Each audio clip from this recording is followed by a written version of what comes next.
Assalamualaikum warahmatullahi wabarakatuh. Perkenalkan, nama saya Gustina Dirgantinus Sugiawan, NPM 1021986. Di sini saya akan sedikit menjelaskan tentang sejarah perkembangan akuntansi di dunia dan sejarah perkembangan akuntansi di Indonesia. Semoga video yang saya buat ini bisa bermanfaat bagi penonton semua. Selanjutnya, mari kita ke materinya saja. Akuntansi adalah mengidentifikasikan, pengukuran, pencatatan, dan pelaporan transaksi ekonomi atau keuangan dari suatu organisasi yang dijadikan sebagai informasi untuk pengambilan keputusan ekonomi oleh pihak-pihak yang memerlukan. Pengertian ini juga dapat melingkupi penganalisian atas laporan yang dihasilkan oleh akuntansi tersebut. Sejarah perkembangan akuntansi di dunia. Mengutip modul ekonomi terbitan Kemdikbud, sejarah perkembangan akuntansi di dunia bisa dibagi menjadi 4, yaitu sejarah lahirnya praktik akuntansi dalam kehidupan manusia, sejarah sistem pencatatan akuntansi, perkembangan ilmu akuntansi, dan perkembangan akuntansi di Indonesia. Mengenai sejarah lahirnya praktik akuntansi, riwayatnya bisa dilacak sejak masa Mesir kuno pada tahun 3200 sebelum Masehi. Saat itu telah dikenal dua teknik akuntansi yang berlaku pada waktu yang bersamaan. Teknik pertama adalah sejenis koin dengan bentuk tertentu yang disimpan dan ditandai, serta kemudian dimasukkan ke dalam sebuah amplop. Sementara teknik yang kedua menggunakan sejenis token yang disimpan dalam bentuk lebih besar dengan berbagai jenis yang lebih kompleks dibandingkan dengan koin. Selain itu, berdasarkan penjelasan dalam buku teori akuntansi, catatan mirip akuntansi juga ditemukan di reruntuhan tembok bangunan dari peradaban Babilonia yang diperkirakan ditulis pada tahun 4000 sebelum Masehi.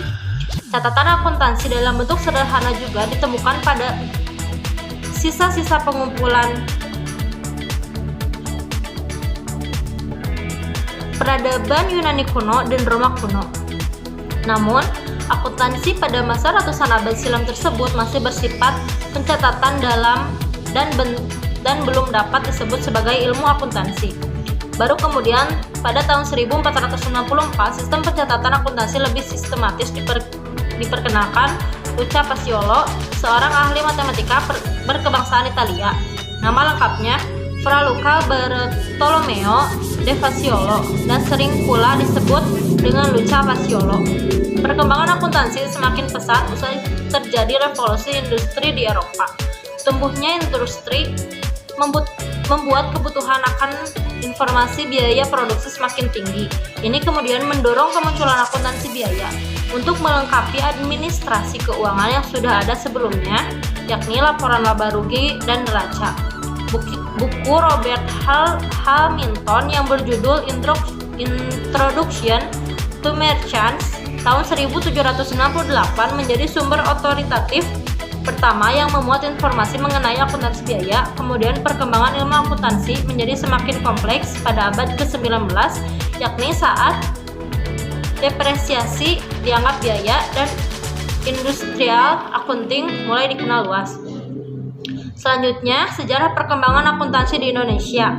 Di Indonesia, akuntansi disinyalir telah dikenal sejak tahun 1642, namun bukti jelas soal adanya penerapan akuntansi di tanah air baru ada dalam pembukuan Ampion Societat yang berdiri di Jakarta pada tahun 1747. Setelah itu, akuntansi di Indonesia berkembang setelah Undang-Undang Tanam Paksa dihapuskan pada tahun 1870 oleh pemerintah kolonial Belanda. Pada masa itu, banyak pengusaha Belanda menanamkan modal di Indonesia. Mereka menerapkan sistem pembukuan yang dianjurkan oleh Luca Paciolo atau double entry atau pembukuan berpasangan. Kegiatan perekonomian yang padat berakibat diperkenalkannya fungsi auditing di Indonesia pada tahun 1907. Internal auditor yang pertama kali datang di Indonesia adalah J.W. Labridgin yang sudah berada di Indonesia pada tahun 1896. Sementara orang pertama yang melakukan pekerjaan audit di tahun 1907 adalah Van Schagen. Demikian mengutip ulasan karya John F. Sonoto dalam Jurnal Akuntansi. Kehadiran Van diikuti oleh berdirinya Jabatan Akuntan Negara yang dibentuk oleh pemerintah kolonial Belanda di tahun 1915. Sementara kantor akuntan di Indonesia didirikan pada tahun 1918 oleh Frans dan Hogeweig. Setelah itu berdiri pula kantor akuntan H.Y. Forens pada tahun 1920 dan jawatan akuntan pajak.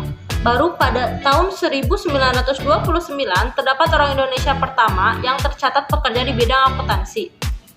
Dia adalah J.D. Messi yang bekerja sebagai pemegang buku jawatan akuntan pajak. Setelah kemerdekaan Republik Indonesia, pemerintah Republik Indonesia memiliki kesepakatan untuk mengirimkan anak-anak bangsa untuk belajar akuntansi ke luar negeri.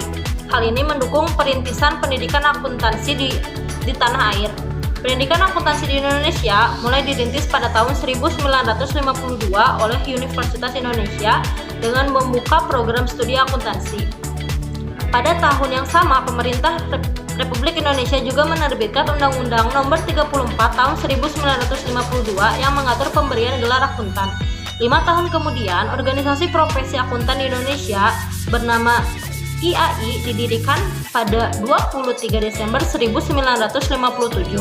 Organisasi ini mendirikan seksi akuntan publik pada tahun 1978 dan seksi akuntan pendidik di tahun 1986. Pemerintah Republik Indonesia juga mengeluarkan Undang-Undang Penanaman Modal Asing di tahun 1967 dan Undang-Undang Penanaman Modal Dalam Negeri tahun 1968 yang mendorong berdirinya perusahaan-perusahaan baru. Iklim investasi yang mendorong industri tumbuh turut memacu perkembangan akuntansi di Republik Indonesia. Sebagaimana dijelaskan di modul ekonomi terbitan Kemdikbud, ada dualisme praktik akuntansi di Indonesia yang sempat terjadi. Sebagian perusahaan menerapkan sistem akuntansi Belanda dan banyak lainnya mulai memakai sistem akuntansi Amerika. Dualisme tersebut sempat berpengaruh di dunia pendidikan, terutama di level menengah.